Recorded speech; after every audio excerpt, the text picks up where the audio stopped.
Vamos falar sobre o prejuízo dos Correios, que no primeiro semestre de 2025 foi registrado mais que o triplo de prejuízo do ano passado. Vem comigo que eu vou te contar. Meu nome é Prazer, eu sou economista e mestre em economia e falo aqui nas redes sociais de economia para pessoas reais, então já me segue por aqui. A estatal, diferente da nossa empresa que tende a dar lucro, a estatal ela não é focada em gerar lucros todo momento, mas sim em atender a população. Isso quer dizer que em determinados momentos ela precisa operar com ou uma margem de lucro menor ou com um prejuízo. Só que por que estava operando com prejuízo agora nesse momento? A gente pode atribuir a duas questões. Primeiro, a receita diminuiu bastante. A gente pode associar isso ao aumento dos marketplaces e outras transportadoras que agora conseguem ter mais espaço e dinamismo na nossa economia. E o segundo, que foi a questão da taxa das blusinhas, que acabou diminuindo a quantidade de importação e da conta do remessa conforme. Essa medida acabou reduzindo mais de 60% o número de importações pelos Correios. Ah, então a saída é privatizar? Pra lá, calma, não é bem assim. O intuito do Correio é atender a sociedade. Então, basicamente, se tem uma pessoa que mora lá na Caixa Prego, se você está falando de uma empresa que é privada, se não tem lucro, ela não vai entregar. Ou ela vai cobrar muito daquela pessoa que pode não ter condição de arcar com aquela entrega. Os Correios funcionam justamente dessa forma, porque eles absorvem uma parte desse custo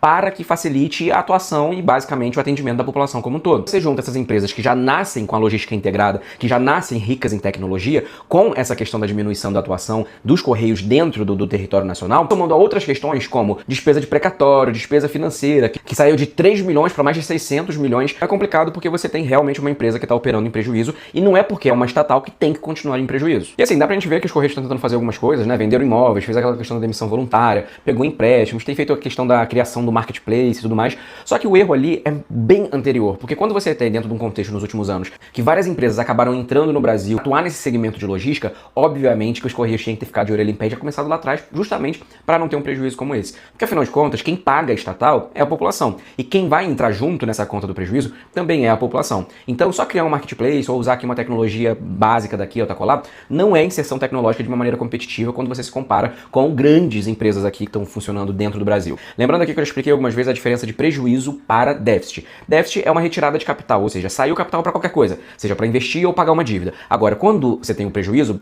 é o contrário do lucro, ou seja, eu tive uma relação comercial e aquela relação ali eu saí perdendo. Já é o caso do prejuízo. A função da empresa estatal é basicamente atender a população, não gerar lucro. E quando você privatiza, você retira uma grande quantidade de pessoas do atendimento de determinado serviço. Então é muito complexo e muito complicado lidar dessa maneira, achando que sempre a gente tem que incorrer em prejuízo, mas a gente também não pode fazer com que tudo que dê prejuízo, basicamente, a gente saia vendendo. Tem sim o que fazer a respeito. Os Correios funcionam há anos, só que se não se atualizarem, não permanecerem na corrida tecnológica, vão ser engolidos cada vez mais até o momento que alguém vai comprar tudo e aí o Estado vai sair num prejuízo maior ainda, porque obviamente vão vender os Correios a preço de banana. Compartilha esse vídeo aqui com mais pessoas, salva também pra você ver depois. Beijo no coração e até a próxima.